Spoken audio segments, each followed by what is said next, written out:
Secrets of Scotland Yard with your host and narrator, Clive Brook. In a moment, Superintendent X of Scotland Yard. We like to see Made in USA on things we buy. It makes us think good thoughts, like supporting American industry and keeping Americans on the job. Well, you might be amazed at how often Made in USA turns up all over the world. In fact, last year alone, we exported more than $80 billion worth of manufactured goods. The U.S. Department of Commerce and the Advertising Council point out that many of the companies manufacturing for export are small, with fewer than 100 employees. If you're now selling your products here in the U.S., chances are there's a market for them overseas, too. For information on selling abroad, call the International Trade Specialist at your local Department of Commerce field office. Buy American is a good idea. Sell American is even better. A public service of this station. How do you do?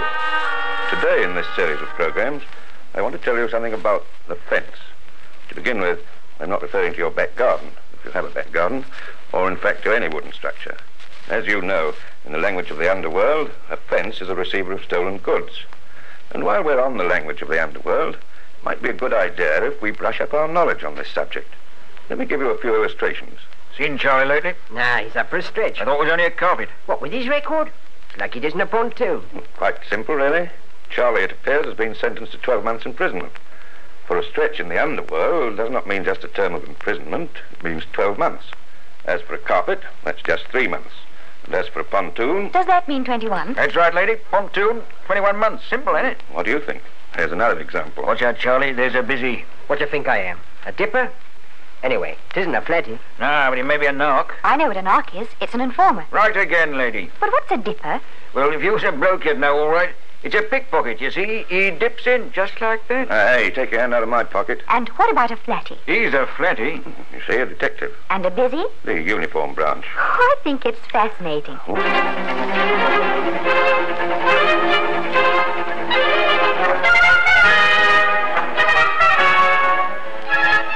Like Mrs. Beaton's recipe book, we should start the story by saying, first find your fence.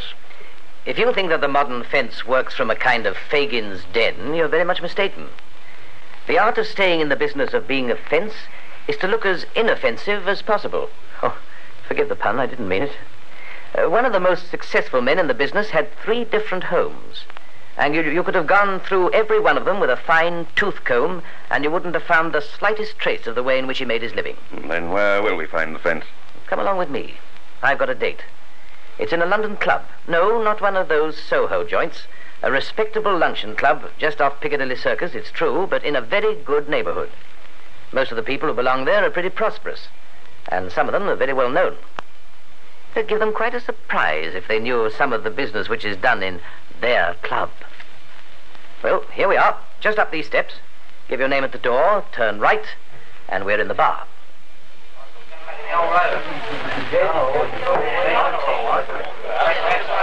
Evening, Mabel. Evening, sir. Hello, Mr. Williams. Hi, good evening. What are you doing here tonight? Small scotch, miss. Small scotch? Oh, just passing the time of day. What are you doing here? The same as you?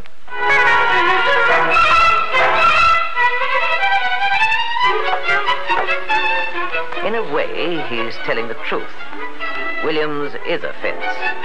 I'm telling it to you because Scotland Yard know it.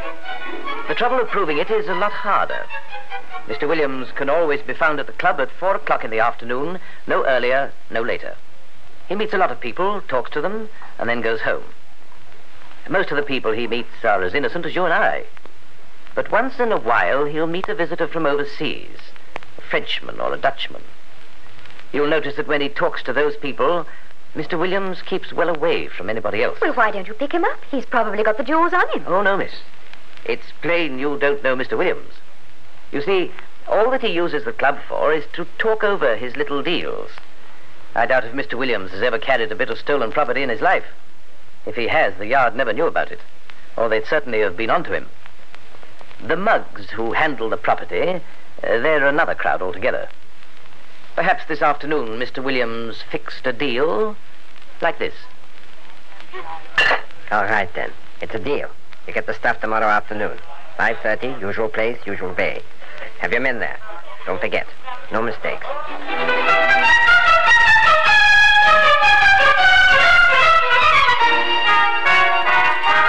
And where is the usual place? I only wish I knew. I only wish the Yard knew. Sometimes we have known, and when that does happen, Mr. Williams gets a shock. For instance, once it was outside a suburban post office. Just an ordinary quiet street, a man standing by the post box, a foreign-looking man in a blue shirt. He's only been there 2 minutes, and he's got his eye on the clock. He's already about to move off when a big car pulls up. The foreign-looking man moves over to the car, gives the package to the man in the car, who says, All right, here you are. He gives the foreign-looking bloke another packet. The jewelry is in one, the banknotes in the other. The deal is done.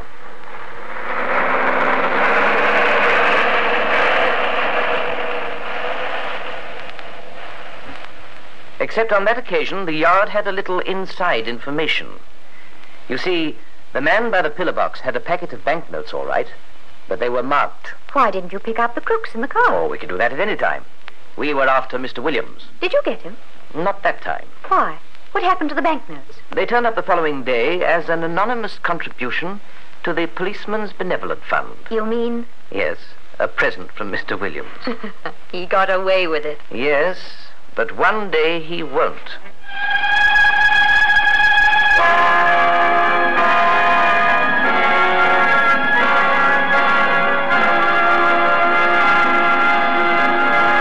We return with the secrets of Scotland Yard in just a moment with your host, Clive Brook. Let's not forget that there's still a serious shortage of energy in America. As a public service, this station is presenting some winter tips for energy saving, provided by the Aluminum Association. First, increase your insulation. 6 inches thick for ceilings, 3 to 4 inches thick for walls. Install triple-track combination aluminum storm windows if you don't already have them. Seal off all cracks around windows and doors. Have your furnace checked. Keep the damper in your fireplace closed when not in use. Vacuum your radiators frequently. Dust and lint can waste precious heat. Lower your thermostat during the day. A drop of just 5 degrees can mean a saving of up to 15% on your fuel bill. And at night, set the thermostat to 60 to 65 degrees for a comfortable and economical night's sleep. Finally, a layer of aluminum foil between a radiator and a cold wall will reflect heat back into the room and help keep cold out.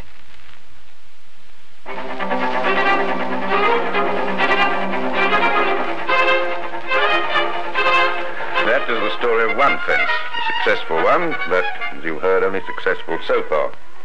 It's estimated that all the receivers of London handle between them stolen property worth more than £500,000 every year. Generally, it's disposed of by being broken from its settings, which are then melted down instantly and either reset or unset, disposed of to agents in various parts of the country as a first step towards getting it to the continent or to the United States. So slick are these receivers and so smooth and well laid their plans that jewellery stolen in London will be broken up and in other hands hundreds of miles from London within 24 hours of the property having been stolen. These receivers, then, are the people who really make crime pay, so far as the cash returns go, that is. In other ways, there is a penalty they can never escape. The constant nagging fear that one day the men of the Yard will surely catch up with them, or that some crook or other, more daring than his fellows, will make no bones about launching a blackmail plot against them. Another kind of receiver is the, well, I almost said amateur, but that's not quite true. At the bottom of the scale, a receiver can be just an innocent mug. That's particularly true when goods are rationed or in short supply. The mug is standing in the bar at his local public house when a stranger comes over to him. Evening, mate. Good evening. Seen the evening paper? Yes, thank you. I see there's going to be less whiskey than ever with all this export drive. Yes, it's hard to get. Unless you know the ropes. I'm afraid you're right. You got any for Christmas? I expect I'll manage to get half a bottle from the wine store. Half a bottle's not much good. What you need's a case. Well, I don't know why I could get a case. Yes, but suppose you could make a profit on it. I mean, sell it to your friends. They'd be grateful and you'd make money. Suppose so, if I had a case of whiskey. That's what I'm getting at. What do you mean? Well, it's like this. A friend of mine, he's in the whiskey business. He can always let me have some, but this year he's got to register me as an wholesaler, and that means I've got to get rid of at least 10 cases. I've got to tell him on the phone tonight if it's okay. I fixed up to place the other 9 cases, and I've got this one case over. You look a nice sort of chap, and I thought, Tim. Well, it depends on how much. Now you're talking.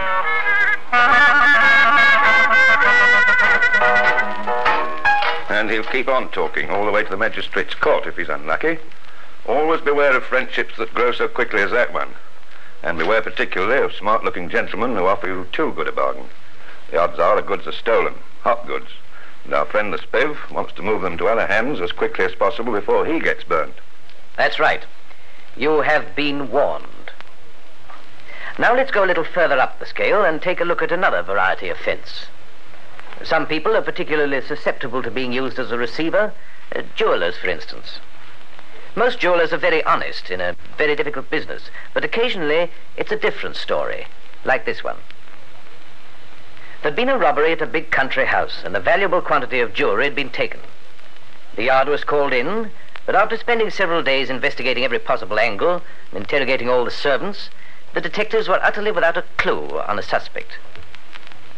The job had all the marks of having been the work of an expert jewel thief who'd managed to hide his tracks with unusual skill. You know, there's something queer about this job. These marks on the windowsill, for instance. If it was done from outside, then it was the work of an experienced thief. And yet, if he was such an experienced thief, he would have been a little more skillful with his jemmy on the window. What do you think? I think this is an inside job. Oh, we checked the staff over. Every man and woman of them. Nobody has a criminal record or seems the type. Unless, of course, there's somebody behind all this. I'll tell you what. We'll sit back and keep an eye on every person on the staff. Sooner or later, one of them will make a slip. I'm afraid it's going to be a long job, but there's no help for it. It was a long job, until one day a young under-footman in the household went up to London for his half-day. Purely as a routine, the yard had him followed. He did some ordinary shopping, and then he went to a small jeweller's. Innocent in itself, except for the fact that when he came out, he was counting some notes. The little jeweler, of course, was a receiver who had thus adroitly planted the idea of a theft in the mind of the boy. Now the idea was bearing fruit. Fruit which the boy was bringing to him. A particularly mean fellow was this receiver. He knew he had a young mug to deal with and might have been expected to take some advantage of the fact. The advantage he did take was without precedent for sheer meanness, however. Looking the jewelry over contemptuously, he handed the boy £12 and told him he was lucky to get that. The boy, pocketing the £12, had no reason to think otherwise and went off back to the country house, perhaps marveling a little, nevertheless, at the cheap quality of his mistress's trinkets. That might have been the end of the story, if it hadn't been for Scotland Yard.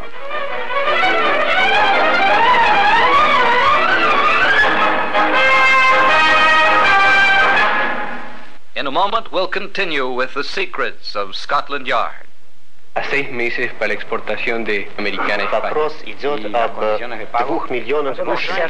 We Americans buy a lot of things that were made abroad. Cars, cameras, television sets, maybe the radio you're listening to right now. But the U.S. Department of Commerce and the Advertising Council point out that many things made here in America find customers overseas. In fact, American companies exported $80 billion worth of manufactured goods last year, and many of the companies selling abroad are small, with fewer than 100 employees, perhaps like your company. The Department of Commerce says exporting is a lot easier than you think. They have international trade specialists who'll help you. Remember, if you're selling a product in the U.S., chances are you can sell it abroad. Call your local Department of Commerce field office and turn these people into customers. A public service of this station.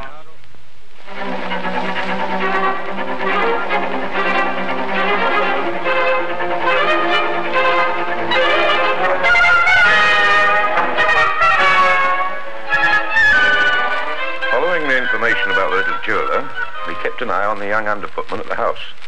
Sure enough, the following day, he read in the paper a story that the jewellery he'd stolen was worth £5,000. Scotland Scotland Yard saw that that little item was well featured in the press. Journalists, like our friend Percy Hoskins, will always give the Yard a hand when they know it's going to help. This figure really frightened the little footman. It made him pretty mad, too. Following day, he managed to get time off and went straight back to London to see his friend the jeweller.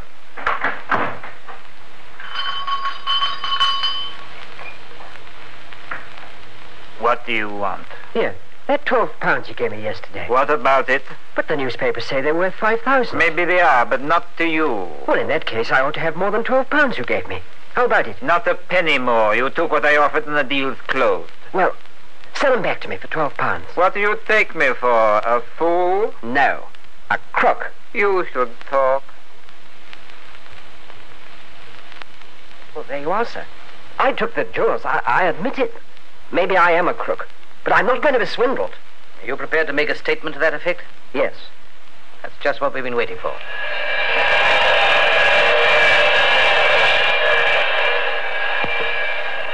And, as so often happens, the meanness of the fence betrayed him. So obsessed was he with the bargain he'd struck for £12 that he'd kept the jewels in a drawer in his shop. They were found there the following day by the men from Scotland Yard.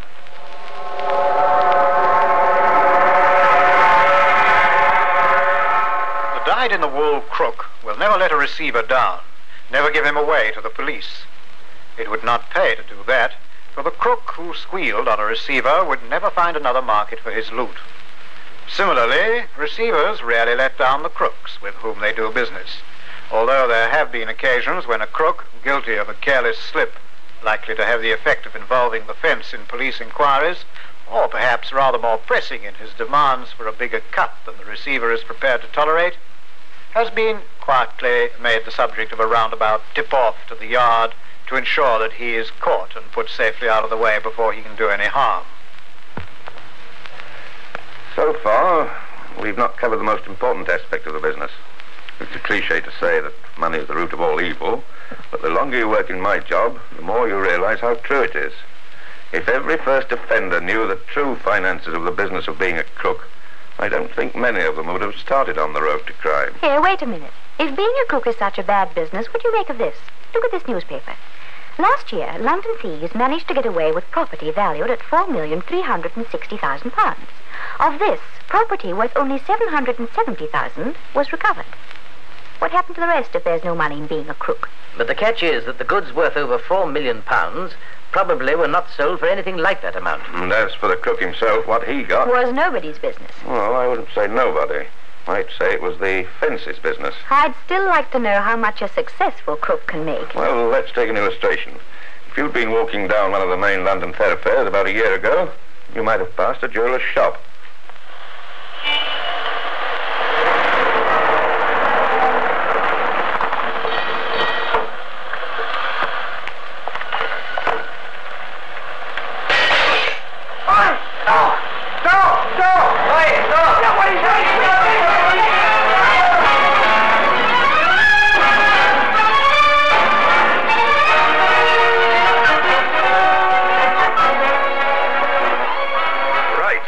And grab.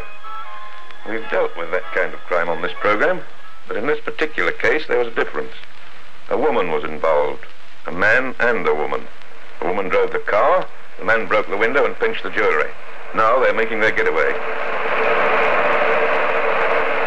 What have you got? Look, what do you think of this?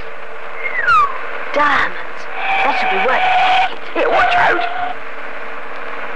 Good, you almost smashed us up there, Tom. Oh, it was the sight of those sparklers. Hope we're along now. Nobody following us. Where are we? On Easy Street.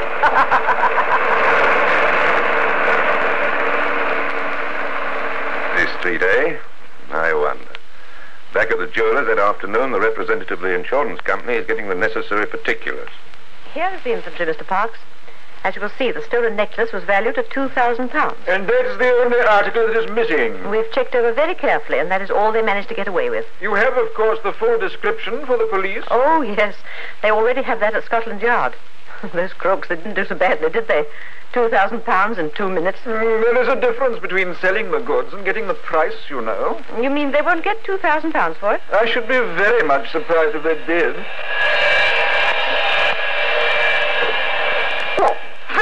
Always? What do you think I am? You're an optimist if you expected more. I tell you, a necklace like this is quite an antique. Every pawnbroker and every jeweler in the country will have a description of it. This will have to go overseas, and that costs money. Ah, money.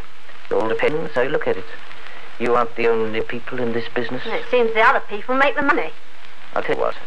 I'll take a risk. I'll give you £100 cash for it. That's the best I can do. You better take it. Easy, straight. Says you.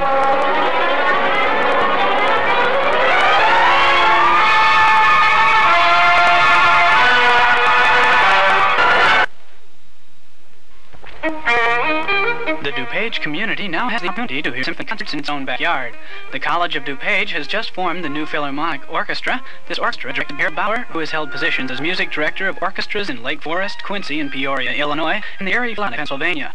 The New Philharmonic brings a large variety and high quality of orchestral music into the DuPage community. After their inaugural concert in November, the New Philharmonic drew high praise from many members of the Full House audience, as did their internationally acclaimed piano soloist, Roberto Bravo.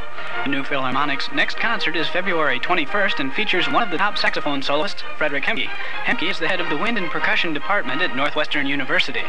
The program includes compositions by Bear, Gounod, Eric Larson, and Beethoven, and is free to the public. Concert time is 8:15, and the performance will take place at the College of DuPage campus in Building M.